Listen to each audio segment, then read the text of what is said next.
Hello, my name is Aya, and today I'll be talking about Black nationalism and American civil rights movements, including a discussion with Mama Marimba Ani. Here are the movements we're going to be talking about.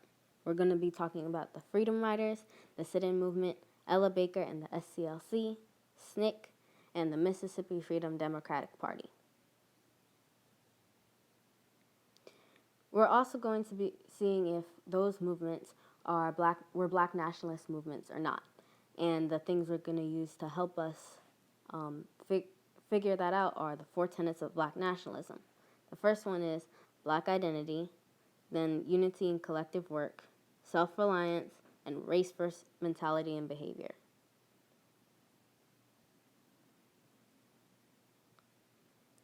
What do those 4 things mean? Well, the first one means that you know that you're black and you know that the people who look like you are black as well. The second one means coming together and working together so that we can have our own land, our own nation, and other things. The third one means that we have to rely on our people, not white people, and that we should have determination in our people. Also, we should have our own government and govern ourselves. Kujituala. The fourth one means that we need to support our people and our businesses before we support white people and their businesses. Let's start with the Freedom Riders. The Freedom Riders was established by an organization called CORE. CORE stands for Congress of Racial Equality. They're a part of what nowadays is considered the civil rights movement. And this was all during the period of enforced segregation. What did they do? Well, they were involved in interstate transportation. The Freedom Riders would get on a bus in the north and ride it down to an area in the south. When they got to the bus stop in an area that was segregated, the black people in the movement would use the facilities that were supposed to be for whites only. The white people would be very angry and would be waiting for them so that they could beat them up. Mama Marimba Ani thinks that their intention was to force the integration of these facilities that were supposed to be public.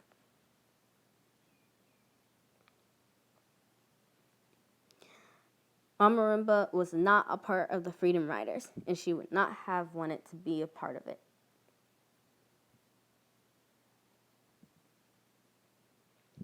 Now let's see if this was a black nationalist movement or not. For number 1, I'm not sure. They were clear about the fact that they were black and that the people in the South were black, but I'm not sure if they knew that everyone around the world that looked like them was also black. For number 2, yes and no.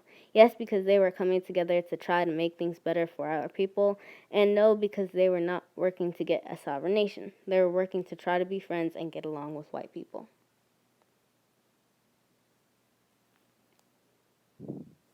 For number 3, no, because they were not self-governed. White people were in the Freedom Riders, so when it came time to buy all of those train tickets, some of the money came from white people in the movement.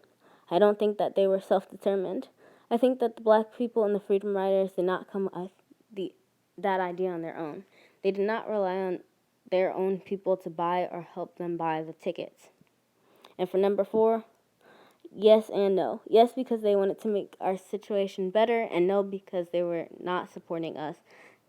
They were supporting white people.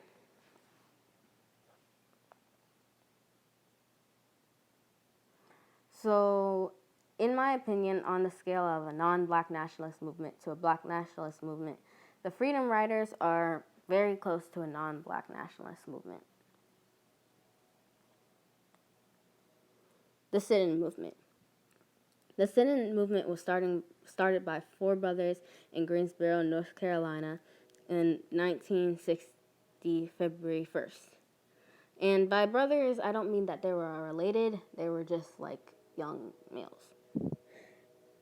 And they sat down at a downtown lunch counter. And at the time, African people were not supposed to be served at the lunch counter.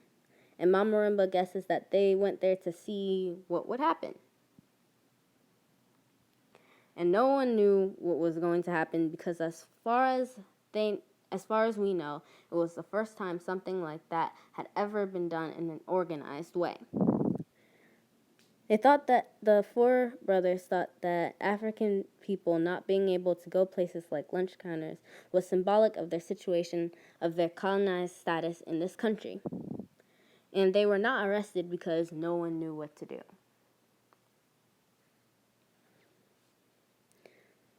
When they did the sit-in at the lunch counter, it inspired the sit-in movement. There was a sit-in movement in Maryland at an amusement park. When they did the sit-in movement, there would be these large numbers of arrests of our people.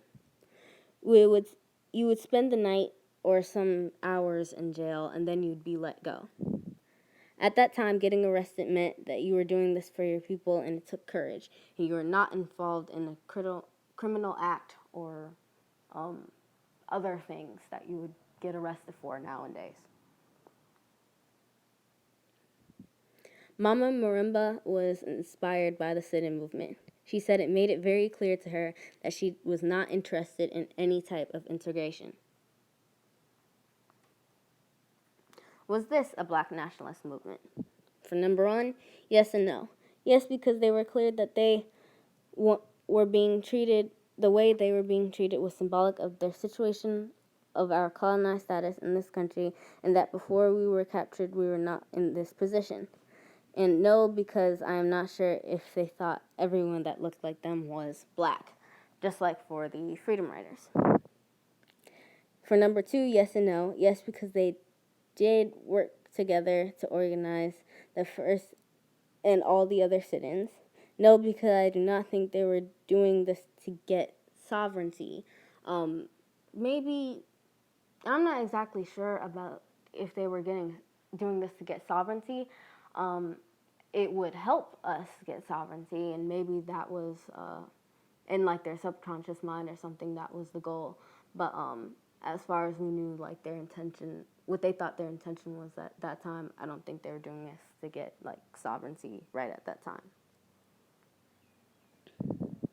For number three, yes, because they came up with these ideas on their own and they made it happen. They also only relied on our people to participate in the sit-ins. For number four, yes, because they were clear that they wanted to help our people and support us politically. So on the scale to non-black nationalist movement to a black nationalist movement, I say the sit-in movement is right in the middle. Ella Baker and the SCLC. Now, in the SCLC, they didn't call her Ella Baker, they called her Miss Baker. She was an organizer with the LCLC. And she was the one who told the students that were doing the sit-ins that they should come together and organize and coordinate these activities. And toward the end of the 1960s, the leadership of those sit-in movements came together, and out of that meeting came SNCC. Now, I didn't exactly get a lot of information on the LCLC movement itself, so we're going to be seeing if Miss Baker was a black nationalist or not. So for number one, yes, because she was an organizer for a black movement, and she wanted all the sit-in movements in different places to come together. All the sit-in movements had nothing but black people in them. For number two, yes and not sure. Yes, because she wanted all the leaders to come together and work together, and just like all the others, I'm not sure if she knew anything about having a sovereign black nation. For number three, yes, because she came up with the idea of having all the leadership come together on her own. And four, yes, because she helped the leaders come together so that SNCC could be created, as she was a part of the LCLC. Aside from being an organizer, I'm not sure what she did, but I'm sure it was helping our people in some type of way. So on the scale of a non-black nationalist to a black nationalist, Ella Baker is close to a black nationalist. SNCC. SNCC stands for Student Nonviolence Coordinating Committee. The nonviolent part of the name came about because there was a philosophy of nonviolence that the original SNCC people had. That philosophy came from Mohandas Gandhi. He was a leader in India who fought for India's independence against the British. Mama Marimba joined SNCC in 1963. She was inspired by the work that they were doing. What did they do? They were taking on, as they called it, they were taking on the power structure. There would be workshops that would train you to not respond violently to people who were violent to you. Mama Marimba thought this was not helping. SNCC later began to focus on getting the right to vote. They would take people down to the courthouse so that they could register to vote. And at that time, and it still is, the courthouse is a symbol of white power. And we were fearful of going to the courthouse. If black people tried to register to vote, the white people would do things like beat them up and fire them if they had a job. SNCC kind of became dependent on white people to protect them and became dependent on the justice system. Later, SNCC gave way to what became the Black Panthers. In 1964, there was a plan to involve the sons and daughters of white liberals in the movement in Mississippi. They thought it was a good idea because it would bring attention to them. It was called the Summer Project. Mama Marimba thought this was a disaster.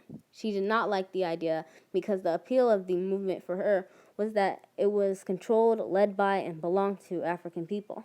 Having the white people come in would give the impression that it was an integrated movement, which it was not, and that we needed white people in order to have any kind of change for our benefit.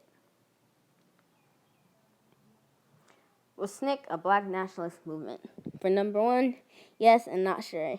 Yes, because they were clear that the people that were being oppressed were their people and they wanted to help them. I'm not sure if they knew or thought that all the people around them who looked like them were their people. For number two, yes and not sure. Yes, because they were working together to organize and plan these things that they did. And I'm not sure if they knew anything about sovereignty. For number three, yes and no. Yes, because they thought of everything that they did on their own, and the organization was run and controlled by us until they started to bring white people in. And for number four, yes, because even though they started to bring white people in and started to depend on them, they still wanted to help our people in any way they could politically. So on the scale of non-black nationalist movement to a black nationalist movement, I put SNCC right in the middle because at first, in the beginning, they would have been closer to a black nationalist movement. But then as they started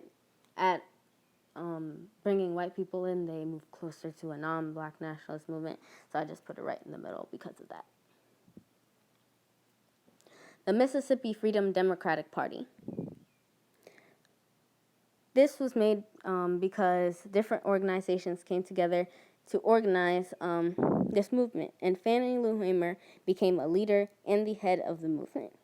The Democratic Party in Mississippi itself was segregated and did not allow African people to be in leadership or be involved because African people at that time could not vote. And the Mississippi Freedom Democratic Party wanted to show them up for that on a national level. They also wanted to get the right to vote so that they could begin to get white people off our backs. What did they do? Well, one of the things they did was freedom registration. When they did the freedom registration, they would collect names and information of the people who wanted to vote and wanted to be a part of what was called the democratic process of America. This was Mama Marimba's job. After that, after they did this, some of them were invited to Guinea, Africa. Mama Marimba was there, and she said it was an incredible experience for her, and that it was her first time in Africa. After she left SNCC, she moved back to New York and began to study with Nana John Henrik Clarke.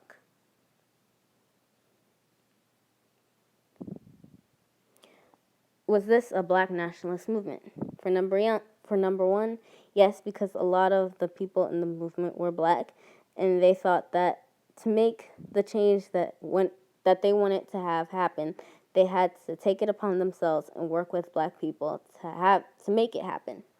For number two, yes and not sure. Yes, because different organizations came together and worked together to make this movement. I'm not sure if they were thinking about having a sovereign black nation. I do know that they were not just trying to show the Democratic Party in Mississippi up. They were trying to get our people to be able to vote and to be a part of the electoral process.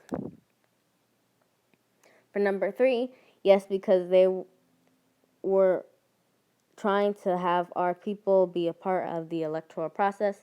And four, yes, because they were helping our people politically by trying to have us be able to vote. So on the scale, I put the Mississippi Freedom Democratic Party in the middle. So we covered a lot of things. What we used to see if these movements were black nationalist movements were the four tenets of black nationalism, which were black identity, unity and collective work, self-reliance, and race-first mentality and behavior. We talked about the Freedom Riders, the sit-in movement, Ella Baker and the SCLC, SNCC, and the Mississippi Freedom Democratic Party. And that's it. Thanks for watching.